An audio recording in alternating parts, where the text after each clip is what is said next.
The excitement in New York City's Times Square on February 12, 1908, cannot be overstated. A crowd of thousands, some sources put the estimate at 250,000 spectators, were crowding the streets, pushed back by 300 police officers, some on foot, some on horseback. An orchestra played boisterous melodies as the crowd waved flags representing the countries of the US, France, Italy, and Germany. The smell of gasoline was thick in the air, and crowds pushed forward, straining to lay a hand on one of the 6 cars about to attempt the greatest and most impossible race the world had ever seen. The goal was to race by automobile from New York City to Paris, France. Was that an impossible task in 1908 when horses were more reliable than cars? Well, yes. Did they do it anyway? Kind of. The plan was to prove the resilience of the automobile and bolster sales at a time when cars were seen as the playthings of the rich, not useful or practical for the average person. The route began in Times Square, then moved north through upstate New York, west through the Midwestern states, all the way to San Francisco, California, then up through Canada. The route veered left into Alaska, where the cars would trudge over dog sled trails before driving over the ice of the frozen Bering Strait to Siberia. Then the route swept through the vast expanse of Asia until the cars finally made it to Europe, where they would finish with grit and glory in Paris. That was the plan, anyway. This was 2 years before asphalt was invented. There were no highways, much of the trek didn't even offer true roads, and no one had ever driven an automobile the entire way across the formidable 5,000 miles of Siberia. None of these cars had power steering. Driving an automobile in 1908 could be a difficult and physical task. At times, in poor conditions, it took 2 people to turn the wheel. Oh, and they also didn't have windshields. The teams would follow train tracks, wagon trails, and routes over rivers, where they had to build their own bridges. Sometimes there'd be no road at all.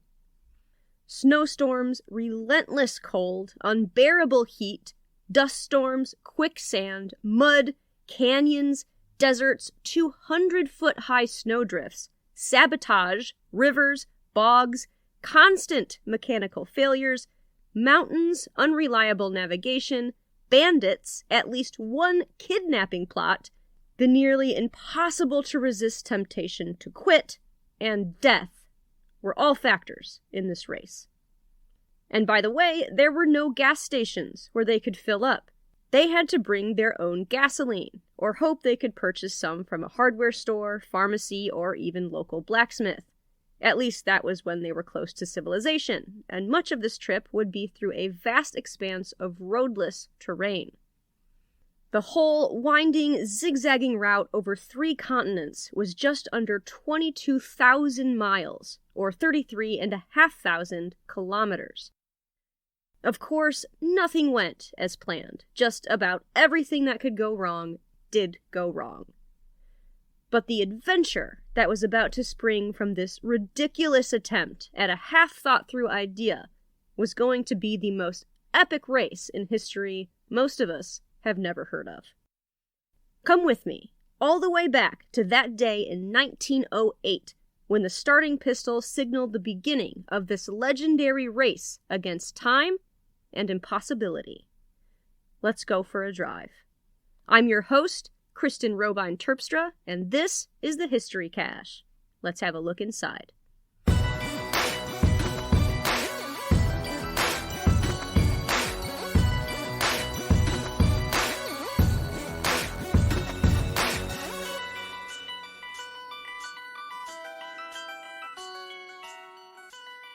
In 1908, 13 cars signed up for the longest race of all time. 7 of them didn't show up. The 6 that did were a hodgepodge of mismatched crews and 6 different early models of automobile.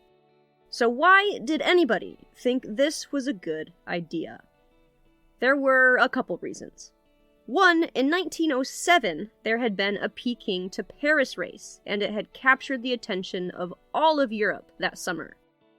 Track races were starting to gain popularity, and as people saw what cars could do with speed, they became curious about what they could do with distance. The span from Peking, now Beijing, to Paris was about 9,300 miles, or just under 15,000 kilometers.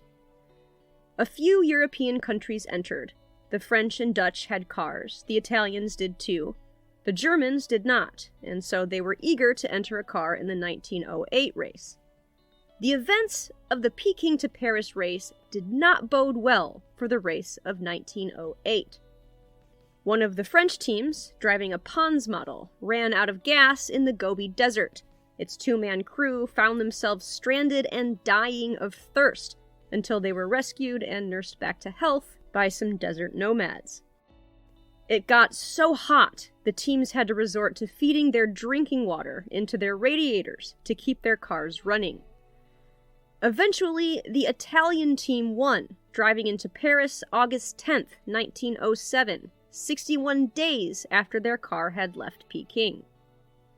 It had been a hard, grueling race, disaster and hardship making repeated appearances the whole way.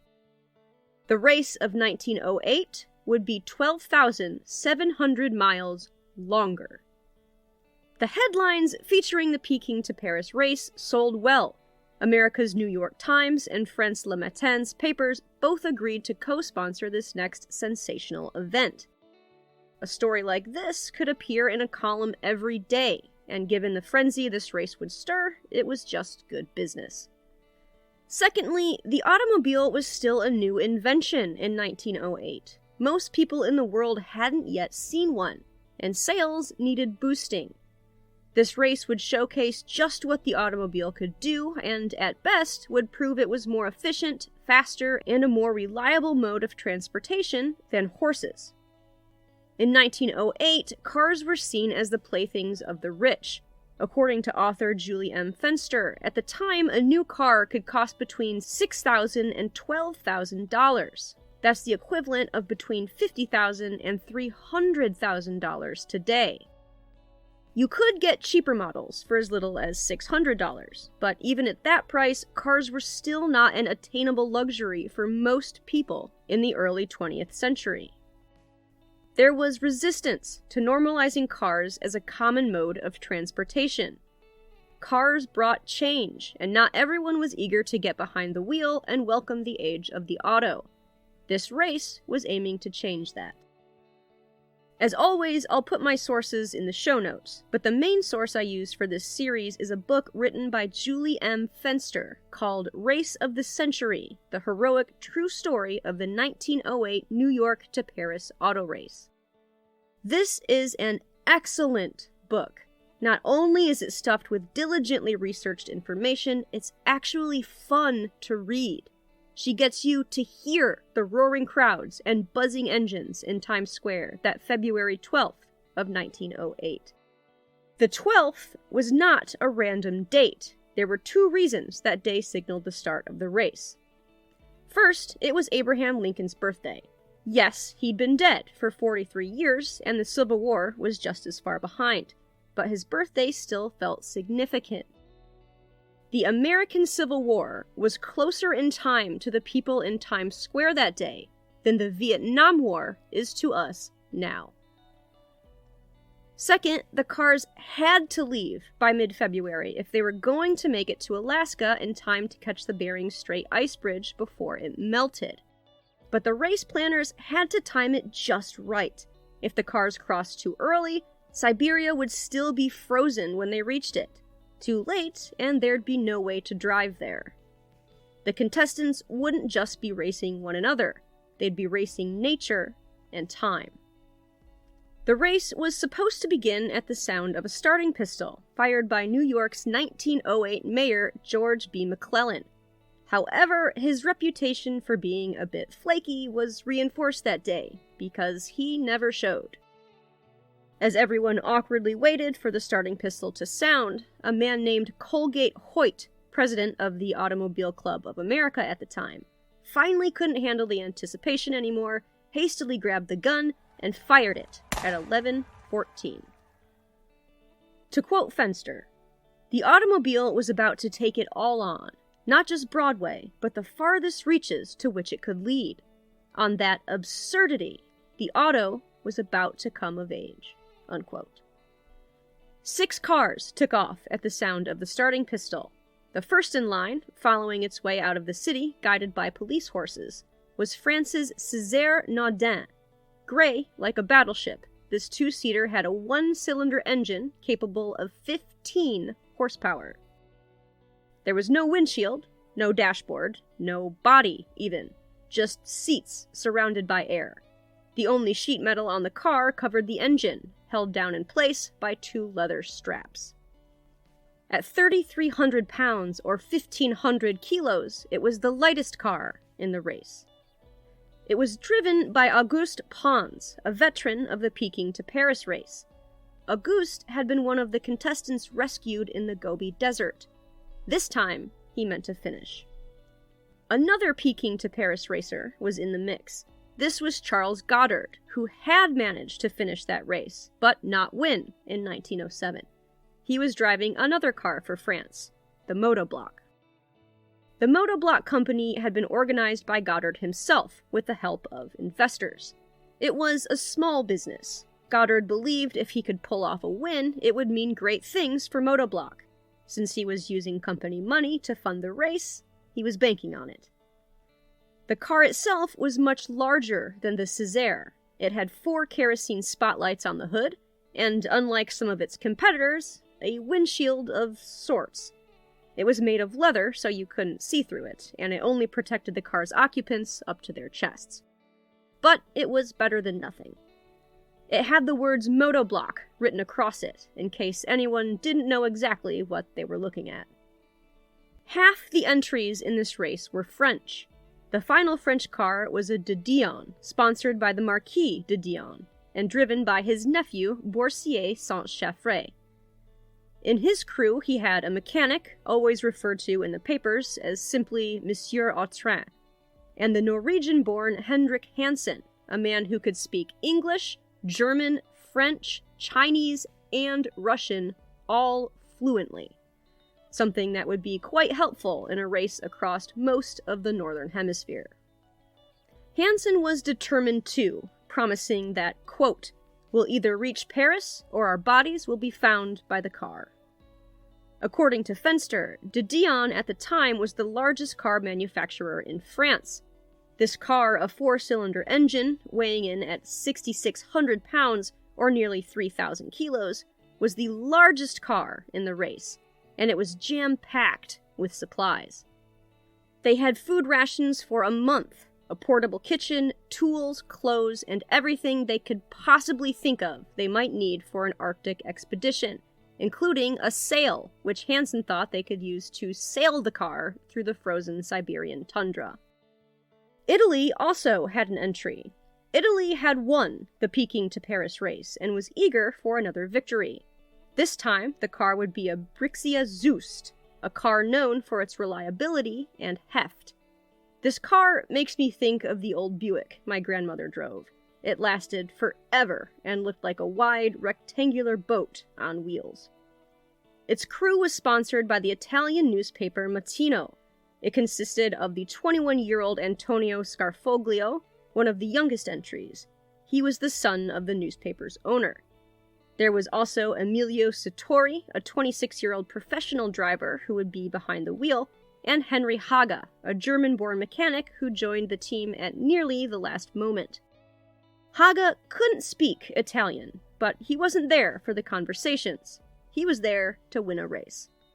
The Zust was smaller than the de Dion. It was long, with 2 seats in front and a bench in back. Shelves were constructed in the rear to help carry extra supplies. The Germans had an entry too, with a young army officer in charge, one determined to prove himself, hoping a win as celebrated as this one would surely be could help catapult his military career. His name was Hans Koppen. He was 31, determined, and willing to do just about anything for a chance to drive in the race. His car was a Protos and was specifically built for this race. Protos was relatively new. It operated out of Berlin and only made cars to order. The company was hoping the race would help boost sales. They were on the fence as to whether they really wanted to enter a car in this race, so the only cost Protos would cover for the German team was the car. Koppen, along with his teammates Ernst Maas and Hans Nape, would have to pay their own way. The German paper Zeitung am Mittag, I am so sorry if you're from Germany and you heard me pronounce that, offered to cover some expenses as long as the team fed the paper's stories. They had to come up with the equivalent of $50,000 each before the paper would agree to sponsor them. The German team wanted to compete so badly, they agreed to the terms. When their driver, Koppen, was asked if he was truly ready for a historic, probably ill-fated trip through Siberia, he replied simply, "I either make it through, or I'll never be seen again." It's a little surprising that this race included a coast-to-coast drive through the US, and we could only come up with one entry. A few different companies were somewhat interested in the idea, but in the end, it was E.R. Thomas, head of the Thomas Motor Company, who threw a car into the ring at the last minute. The car was a Thomas Flyer. The decision to enter the race was so last minute, the Thomas Company didn't even have a car on hand to enter. The Thomas Flyer they sent to compete had originally been built specifically for a customer in Boston, having been built to his specifications and preferences. The company decided to take it and worry about making another one for their customer later. With only days left before the race, there just wasn't time to find another car. The driver for the Americans was Montague Roberts, known as Monty. He was an experienced race car driver and jumped at the chance to test his long-distance skills. However, he would have to be replaced in March, as he had plans to enter the Grand Prix of 1908. Just about everything was last minute with the American team. With only 24 hours to go before the start of the race, the team was still looking for a mechanic. They chose George Schuster, a Thomas mechanic who, with 24 hours left before takeoff, had only moments to decide if he wanted to embark on the world's longest race. He packed his bags right after he got the call. T. Walter Williams, a reporter for the New York Times, was added to the American crew so he could report on the race directly to the paper. With that, 6 teams and 6 cars, some more prepared than others, were ready for an adventure.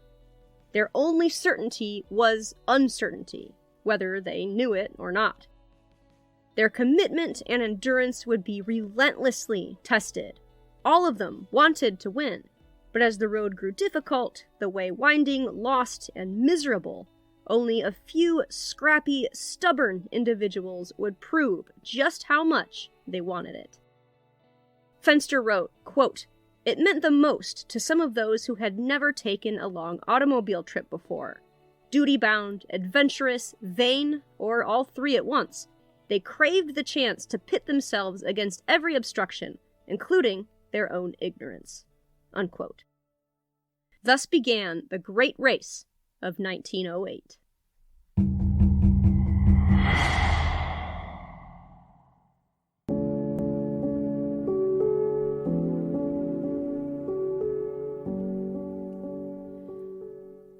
It didn't take long for the road to become merciless. Driving in upstate New York in February amidst snowstorms and ice with no windshield and little cover was a hard way to start a journey. The further north they traveled, the deeper the snow and the more neglected the roads became. According to Fenster, this time of year only well-shod horses pulling sleighs dared brave the ice and snow. It was no place for an early automobile, and roads, especially in the country, weren't often cared for. If someone had to get somewhere, they walked, took a horse, or rode a train. 45 miles into the race, Auguste Pons, driving the Césaire, began to fall behind. Unable to see the other cars, he eventually realized the sun was setting on the wrong side, a sure sign he had been going the wrong way and now had to backtrack. Getting lost was easy in a time and place where road signs were either few and far between or non-existent. By the time the Césaire was lost, the Zust was in the lead, trying to push itself as far ahead as possible, refusing to even pause for a lunch break like the other teams. The Italians wanted to go fast and as far as possible, and that meant only stopping when necessary. Koppen in the German Protos was of a different mindset.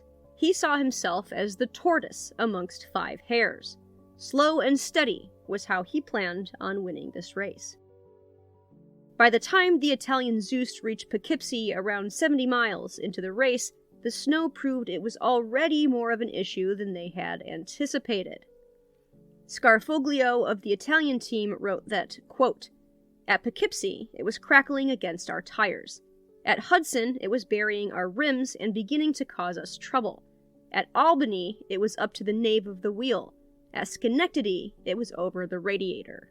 Unquote. The race was big news, and towns were ready and eager to see the automobiles. Some of them arranged for pilot cars or horses to meet the teams as they approached. The pilots would lead the teams through the town and even sometimes miles past. This was important, as it wasn't always clear exactly where the road was. This was especially true as it continued to snow. Quickly, teams were reduced to a crawling pace, with someone having to walk in front of the car with a long stick, prodding the snow in front of them, lest their car drive headfirst into a snowy ditch. Sometimes, when the road was completely lost, teams would find themselves driving over farm fields, taking apart fences to get their cars through. Not everyone was excited about the age of the automobile. There were people who hated the thought of cars becoming a normal mode of transport. According to Fenster, in places where automobiles weren't welcome, residents would leave nails in the roads or even shoot at cars as they drove by. Unbeknownst to them, the crew of the American Thomas Flyer was just meeting such a person. He appeared on the snowy road, his white beard giving him the welcoming appearance of a trustworthy Santa Claus.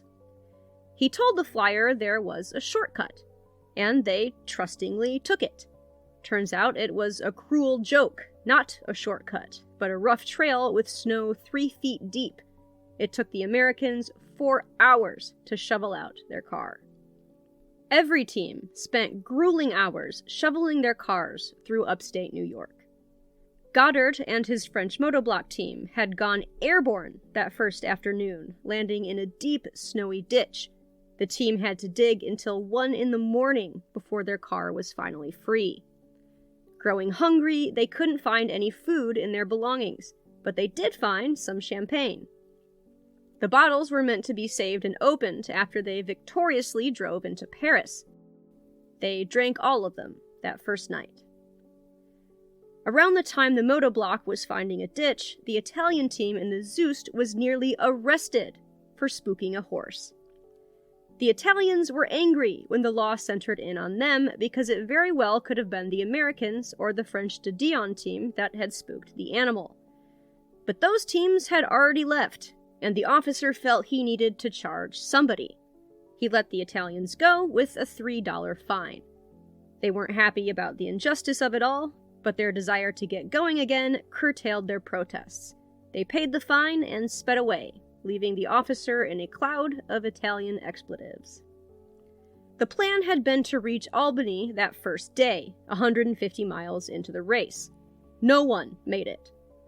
On the start of the second day, the Americans, Italians, and 1 French team were all in Hudson, about 120 miles north of New York City.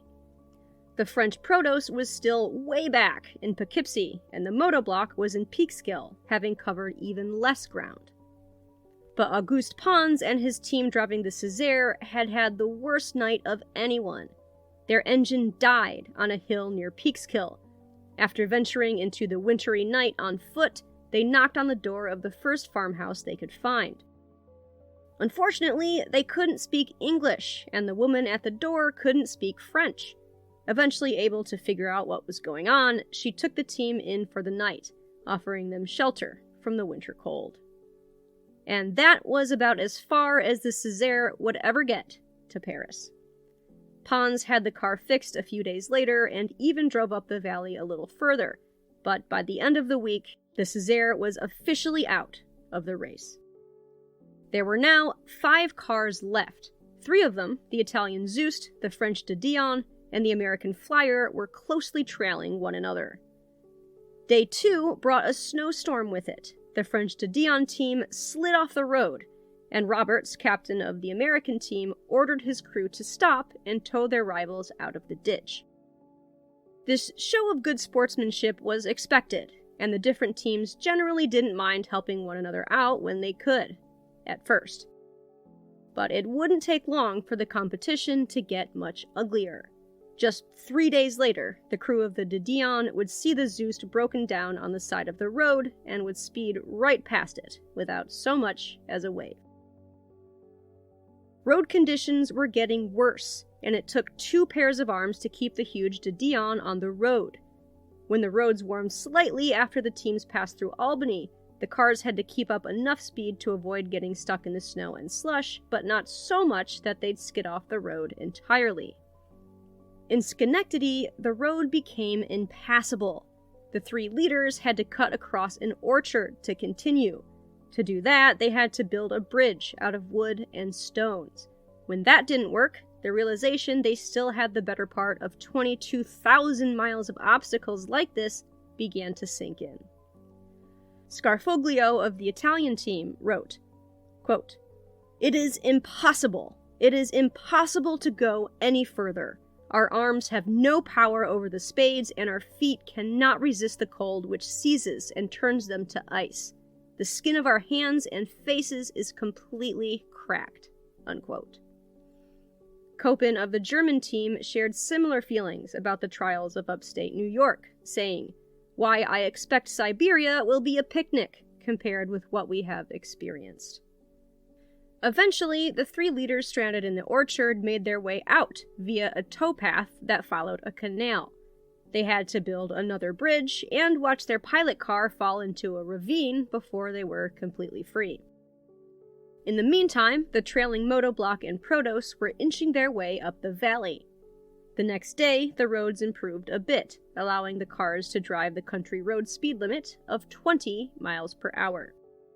Districts had a speed limit of 10, and populated areas had a speed limit of 15. The Zust and the Thomas Flyer were zooming well past that at a whopping, for the time, 50 miles per hour, or around 80 kilometers per hour. Every time the team stopped in a city or town for the night, it was amidst a frenzy of excited citizens. There were banquets and special dinners planned for the contestants across the entire U.S.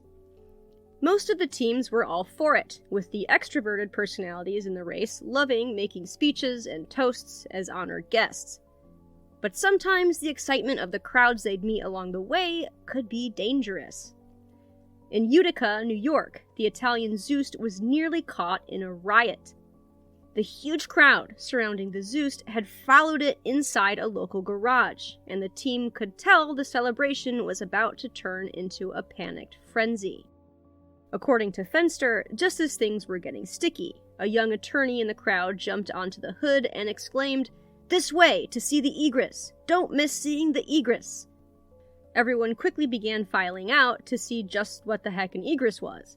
The crowd spilled out of the garage to the relief of the Italian team. There was no such thing as an egress. Exclaiming there was just a crowd control hack the attorney had heard of P.T. Barnum pulling off and decided to give it a try. It worked, and the Italian team left the city with their car still intact. On day 3, the Thomas, Zust, and de Dion were still in the lead. They took turns breaking the snow over the road, and as long as they were stuck together, they had each other to rely on, if begrudgingly. All 3 of them fell into the same ditch at a place appropriately named Dismal Hollow. As they waited for someone with horses to come pull them out, Scarfoglio of the Zust accused Roberts of the Thomas of cheating, saying he wanted the Italians to go first so they'd get stuck. Roberts lashed back, reminding everyone that his team had led them all through the Hudson Valley. They had spent more time shoveling snow, breaking trail, and watching their vehicles get pulled out of ditches by horses than actually driving. Tensions were high, everyone was frustrated, and they were all behind schedule. That was concerning, as every day they lost to snow and ditches was another day they'd arrive late to Alaska, and another day for the sun to melt the ice on the Bering Strait, a critical part of their plan still thousands of miles away. They decided to switch who was in the lead every 5 hours, until they could finally break free of the snow and one another. When they neared Buffalo, American mechanic George Schuster was on edge, and not just because he'd spent hours shoveling and repairing the Thomas Flyer in freezing temperatures. He had a wife in Buffalo, and received word she was ill. He decided if she wasn't any better by the time his team reached the city, he would leave the race. His anxiety bled into the rest of the crew, and with Roberts at the wheel, the Thomas Flyer sped ahead of the others, and was the first to reach Buffalo. This was significant for the team for a couple reasons. One, Schuster would learn his wife was recovering and decide to continue the race. 2, Buffalo was the Flyers' hometown, and when they arrived, the city was ready. Too ready, unfortunately. Roberts was driving fast, a whopping 60 miles per hour, possibly the fastest they'd been able to go so far. Suddenly, they came upon a dozen cars on the road into Buffalo waiting to escort them, along with an entire band of bugles blasting celebratory songs. Roberts had to slam the brakes in order not to crash into them.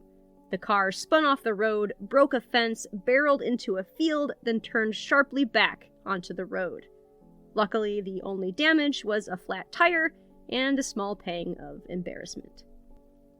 It wasn't the grand entrance they were hoping to make, but it didn't damper the jubilation of the thousands of people lining the streets, cheering their arrival.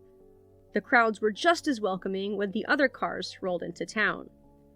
It's hard to exaggerate just how excited people were to have their towns and cities be a part of this race.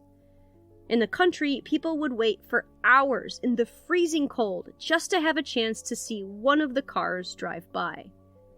If they were lucky enough to get close, they would scribble their names or initials onto whatever car they could get close to. This was a way for them to join the race and leave their mark, sending a small piece of their identities to vast corners of the world on an adventure to places most of them would never come close to getting to see for themselves. At least this way, the world would see their names. In Buffalo, the Thomas Flyer got a tune-up. Most of the cars would get tune-ups in the bigger cities along the way and would need it. No one had ever pushed automobiles this hard before, and the wear and tear on them was a constant issue. The Flyer also got itself another team member in Buffalo, a young mechanic named George Miller. He was quiet but reliable, and it didn't hurt to have a second mechanic aboard. While the other cars were in or zooming towards Buffalo, Goddard was 2 days behind in his motoblock. His fuel line had broken somewhere in the Hudson Valley, and the fix cost him valuable time. Not far ahead of him was the German Protos, which had already suffered 4 flat tires, probably due to the fact they weren't designed to hold up the gargantuan weight of supplies and machinery they were carrying. The Zoost was having its own bout of bad luck. Sertori had lost control on an icy hill, and the Italian car flipped over, landing in a snowdrift upside down. The crew managed to jump out before any of them were injured. After horses pulled them out, they managed to inch their way into Rochester for repairs. Sertori was and would continue to display a colossal measure of endurance. He often refused to sleep, didn't want to stop, and though he appreciated the banquets and fans along the route, he hated that it was costing his team time. When the Italians finally made it to Buffalo, Sertori hadn't slept in 24 hours. Not all the attention the cars received led to banquets and well wishes. In Rochester, when the German team was eating lunch, a crowd surrounded the Protos and stole everything that wasn't tied down. The disappointed German team was upset, but they still had what they needed to continue, so they shook it off and hit the road once again. Back in the French de Dion, the animosity that had spread outwards towards the other teams moved inward, as Saint-Chaffre's team began turning on him. They were tired of him not pulling his weight when it came to shoveling snow or doing any of the manual labor. Saint-Chaffre preferred to give orders from afar, rather than struggle in the snow and mud with everyone else. His teammate Hansen told him he didn't care if he was the nephew of a marquis. They would leave him in Chicago if he didn't stop giving orders and start helping out. In contrast, the morale of the American Thomas Flyer was solid. Now in the lead, Roberts and Schuster were getting along swimmingly, both of them keen on going fast.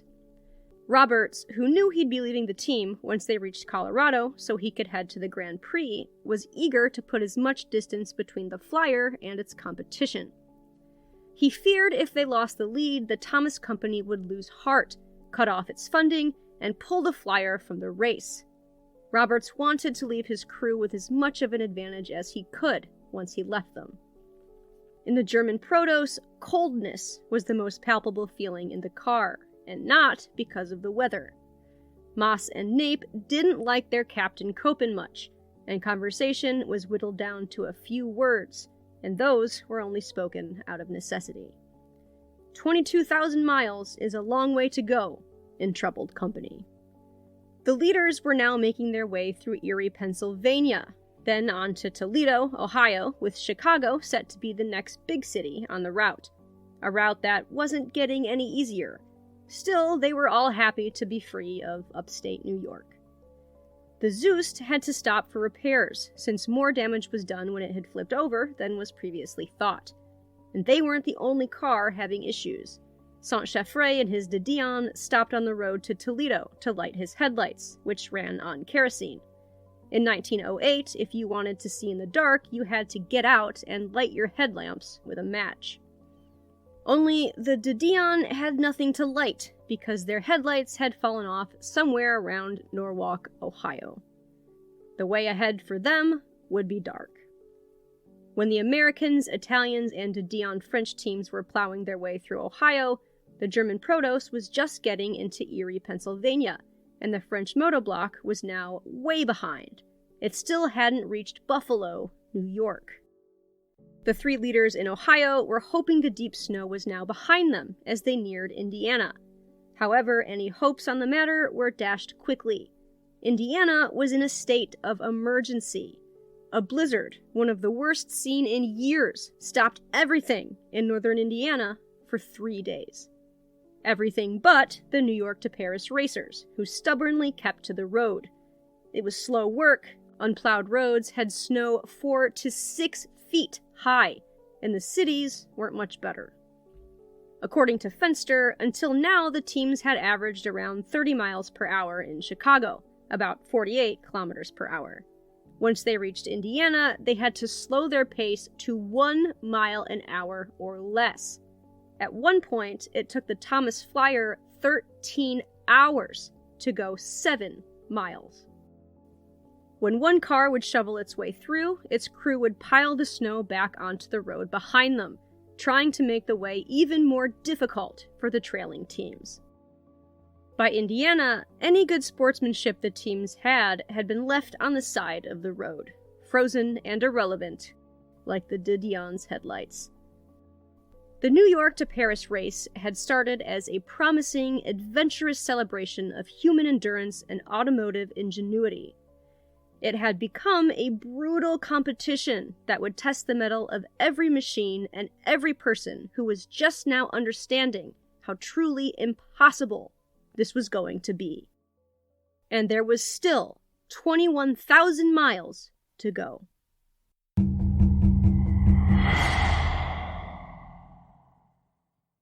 You've probably already guessed, this incredible piece of history is going to take more than one episode to tell. I don't think I've ever been right when I've guessed how many episodes these bigger stories will take, but I think this time, probably 3. This race is adventure and history and the beautiful and sometimes ugly condition of the human experience the whole way, and I want to tell it to you in a way that captures all of it. To do that, I've got to do multiple episodes. I've learned people prefer episodes around a half hour-ish rather than an hour and a half each, so I'll be back again with part 2 for you in 3 weeks. Before I go, I want to thank my newest patron, Serge. Serge, your awesomeness cannot be overstated. You are the kerosene that lights the way for this podcast. Thank you so much to everyone for listening to the show today. I truly hope you enjoyed hearing part 1 of the historic New York to Paris race, and I certainly hope you'll join me again for part 2. If you like the show, please consider rating and following on iTunes or wherever you listen. This really does help make the show more visible out of the increasingly colossal number of podcasts floating around out there. Again, I'll be back in 3 weeks with more history for you. Until then, if you'd like to get a hold of me, you can email me at historycashpodcast@gmail.com. You can find me on Twitter for now, but we'll see if that ship sinks. You can also find me on Instagram. If you'd like to help support the show, you can check out my Patreon page at patreon.com/historycashpodcast. You can also make a one-time donation. You can access the link for that on the website under the Support tab. That website is historycashpodcast.podbean.com. Background music and sound effects are licensed through Envato Elements. Theme song from Audio Jungle. Stay safe, stay smart, stay curious. And until we meet again, my dear friends, go make some history.